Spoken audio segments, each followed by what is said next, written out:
Macam mana China jadi kaya ya? Sebenarnya semua daripada tanah.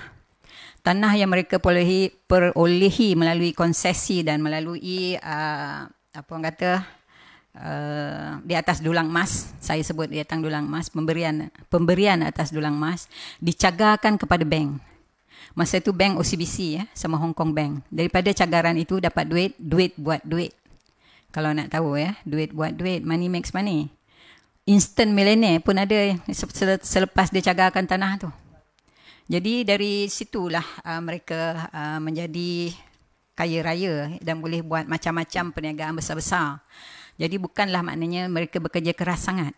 Mereka ada apa orang kata sumber ya, untuk membuat sesuatu perniagaan besar. Jadi hari ini mereka dah ada sumber tu ya, dan instant millionaire yang 1 million tadi instant millionaire.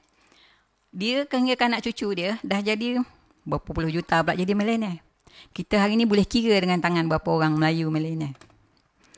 Oh, kerajaan sibuk lah pula kata Melayu ni tak kerja keras. Cubalah bidikari apa semua. Macam mana? Nak jual nasi lemak boleh lah.